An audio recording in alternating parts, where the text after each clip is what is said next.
वज़ीर आज़म आज़ाद कश्मीर चौधरी अनवारुल हक की ज़ेर सदारत सामाही तरक्याती जायज़ा इजलास मुनक्किद हुआ।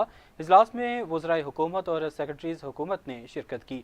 इजलास में मुतल्लिका महकमों के सेक्रेटरीज़ ने अपने अपने महकमों के बारे में सेक्टर वाइज ब्रीफिंग दी। इजलास से खिताब करते हुए वज़ीर आज़म आज़ाद कश्मीर चौधरी अनवारुल हक ने कहा कि लोकल गवर्नमेंट और देही तरक्की वर्क्स और इसके अलावा पावर, सेहतयामा, तालीम, फिजिकल प्लानिंग एंड हाउसिंग समेत तमाम दीगर महकमों के जारी तरक्याती मनसूबों की बरवक्त तकमील को यकीनी बनाने के लिए वज़राए हुकूमत और सेक्रेटरीज मनसूबों की मौसर मॉनिटरिंग को यकीनी बनाएं, तरक्याती फंड्स के बरवक्त और दुरुस्त इस्तेमाल के लिए इकदाम उठाए जाएं।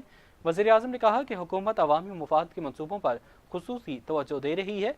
आज़ाद कश्मीर में रोड इंफ्रास्ट्रक्चर की बेहतरी से जहाँ आवाम को सफरी सहूलियात में आसानी मैसर आएगी, वहीं टूरिज़म को फ़रोग मिलेगा।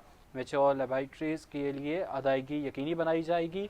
वाजबात की अदायगी का अमल भी जल्द अज जल्द मुकम्मल किया जाए। सेहत का निज़ाम मौसर बनाने के लिए इकदाम उठाए रहे हैं और गुड्स गवर्नेंस के लिए इकदाम उठाते रहेंगे। बचत तरजीह है। और वज़ीर आज़म आज़ाद कश्मीर ने मज़ीद कहा कि बदउनवानी के खात्मे के लिए मौजूदा हुकूमत के इकदाम की माजी में नज़ीर नहीं मिलती। मनसूबों की तकमील में गफलत और लापरवाही को किसी सूरत बर्दाश्त नहीं किया जाएगा।